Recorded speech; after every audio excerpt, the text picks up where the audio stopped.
नमस्कार मित्रों, स्वागत है आपका पुस्तक जी चैनल पर, जहां हम किताबों की गहराइयों में उतरते हैं, भावनाओं को जीते हैं और ज्ञान के अमृत का पान करते हैं। आज हम जिस पुस्तक की चर्चा करने जा रहे हैं, वह है द ऑर्गेनाइज्ड माइंड, यानी संगठित मस्तिष्क। ये पुस्तक लिखी है डैनियल जे लेविटिन ने, जो एक प्रसिद्ध न्यूरोसाइंटिस्ट हैं। क्या आपने कभी सोचा है कि कुछ लोग इतनी ज्यादा जानकारी, इतनी जिम्मेदारियों और इतने काम के बावजूद शांत और संगठित कैसे रहते हैं, जबकि दूसरी तरफ कुछ लोग दिन भर भाग दौड़ में उलझे रहते हैं, फिर भी कुछ भी ठीक से नहीं कर पाते? इसका उत्तर है एक संगठित मस्तिष्क। आधुनिक युग में हम सिर्फ शरीर से नहीं, बल्कि दिमाग से भी थक रहे हैं। दिन भर की सूचनाओं की बौछार, email, notification, WhatsApp message, social media, office के काम, घर की जिम्मेदारियां, यह सब हमारे मन को अस्त व्यस्त कर रहा है। लेकिन यदि हम अपने मस्तिष्क को संस्कृत शास्त्रों में बताए गए तरीकों से संगठित करना सीख लें, तो जीवन अधिक शांत और सफल हो सकता है। तो आइए इस पुस्तक के माध्यम से हम जानें कि एक संगठित मस्तिष्क कैसे कार्य करता है और इसे हम अपने जीवन में कैसे उतार सकते हैं। हमारे दिमाग की सीमाएं और सूचना का बोझ, हमारा मस्तिष्क अनंत नहीं है। भगवत गीता में भी कहा गया है, मन एव मनुष्याणा कारणम बंध मोक्षयोः, यानी मन ही बंधन और मोक्ष का कारण है। अगर मन भटक रहा है तो जीवन भी अस्त व्यस्त हो जाएगा, और अगर मन को सही दिशा में केंद्रित कर लिया तो सफलता सुनिश्चित है।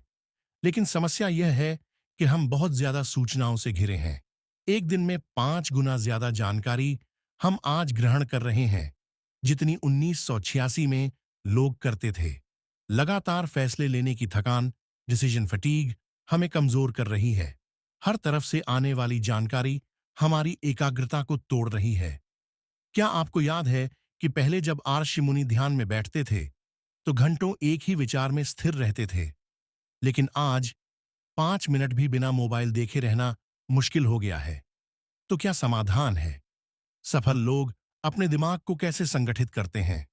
ध्यान दें, सभी महान संत, महापुरुष और राजा, चाहे वह भगवान श्री कृष्ण हो, स्वामी विवेकानंद हो या छत्रपति शिवाजी महाराज, सभी का दिमाग अत्यंत संगठित और केंद्रित था। लेखक डैनियल लेविटिन बताते हैं कि सफल लोग अपने दिमाग को कुछ विशेष तरीकों से संगठित रखते हैं, जिनमें प्रमुख हैं: 1. बाह्य संगठन, एक्सटर्नल ऑर्गेनाइजेशन। हमारे मस्तिष्क की शक्ति सीमित है। अगर हम सब कुछ याद रखने की कोशिश करेंगे तो कुछ भी सही से याद नहीं रख पाएंगे। इसलिए ज्ञान को बाहरी साधनों में संग्रहित करें, नोट्स बनाएं, टू डू लिस्ट का उपयोग करें, कैलेंडर और डायरी रखें। जैसे प्राचीन काल में ऋषि मुनियों ने वेदों को कंठस्थ करने के बजाय संहिताबद्ध किया, ताकि ज्ञान संरक्षित रहे। आज हम भी अपनी महत्वपूर्ण जानकारी को लिखकर या डिजिटल रूप से सुरक्षित रख सकते हैं, ताकि दिमाग बेवजह के तनाव से मुक्त हो सके। 2. चंकीकरण तकनीक, चंकिंग टेक्निक। आपका मस्तिष्क किसी भी जानकारी को समूहों, चंक्स में विभाजित करके ही याद रखता है। उदाहरण के लिए, एक मोबाइल नंबर 987654321 को ऐसे याद करना कठिन है। लेकिन अगर इसे 987654321 के रूप में विभाजित करें तो आसानी से याद रहेगा। इसी प्रकार, अगर आपको बड़े कार्य पूरे करने हैं तो उन्हें छोटे छोटे टुकड़ों में बांटें और एक एक करके पूरा करें। पढ़ाई करनी है, इसे छोटे विषयों में बांटें। कोई बड़ा प्रोजेक्ट है, उसे छोटे चरणों में विभाजित करें। यही तकनीक श्री कृष्ण ने अर्जुन को गीता में सिखाई थी। एक कार्य पर ध्यान दो, भविष्य की चिंता मत करो। 3. मल्टीटास्किंग एक भ्रम है। आपको लगता है कि आप एक साथ कई काम कर सकते हैं, लेकिन यह सच नहीं है। मस्तिष्क एक समय में केवल एक ही प्रमुख कार्य पर ध्यान केंद्रित कर सकता है। बार बार कार्य बदलने से 40% तक उत्पादकता घट जाती है। बार बार ब्रेक लेने से भी ध्यान केंद्रित करने में कठिनाई होती है। यही कारण है कि योग में ध्यान पर इतना जोर दिया जाता है। एकाग्रता ही शक्ति है, इसलिए हर काम के लिए अलग समय तय करें। डीप वर्क तकनीक अपनाएं। एक समय में केवल एक काम करें।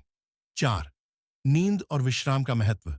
क्या आप जानते हैं कि नींद के दौरान हमारा दिमाग जानकारी को छांटता और व्यवस्थित करता है? बिना नींद के निर्णय लेने की क्षमता घट जाती है, ध्यान भंग होता है, चिड़चिड़ापन बढ़ता है, याददाश्त कमजोर होती है।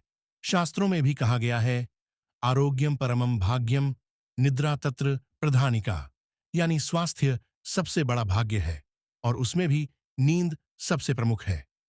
इसलिए सफल और संगठित जीवन के लिए 7 से 8 घंटे की गहरी नींद आवश्यक है। कैसे बनाएं अपना मस्तिष्क संगठित? Practical tips. बाहरी संगठन लिख कर रखें। टेक्नोलॉजी का सही उपयोग करें। ध्यान केंद्रित करें। एक समय में एक ही कार्य करें। सूचना सीमित करें। फालतू के मैसेज, ईमेल और सोशल मीडिया पर कम ध्यान दें। सादा जीवन, उच्च विचार, अनावश्यक निर्णयों से बचें, जैसे हर दिन के खाने या कपड़ों की योजना पहले से बनाएं। नियमित ध्यान और योग करें मन को केंद्रित करने के लिए। निष्कर्ष: संगठित मस्तिष्क, सफल जीवन। द ऑर्गेनाइज्ड माइंड हमें यह सिखाती है कि एक संगठित दिमाग ही सफलता और शांति की कुंजी है। जब हम सूचनाओं की भीड़ में उलझने के बजाय उन्हें सही तरीके से प्रबंधित करना सीख जाते हैं, तब जीवन अधिक व्यवस्थित, प्रभावी और आनंदमय बन जाता है। संतुलित मनुष्य ही सच्चा योगी होता है। तो आइए इस ज्ञान को अपनाएं और अपने जीवन को संगठित करें। पुस्तक जी से जुड़े रहें। जय श्री कृष्ण।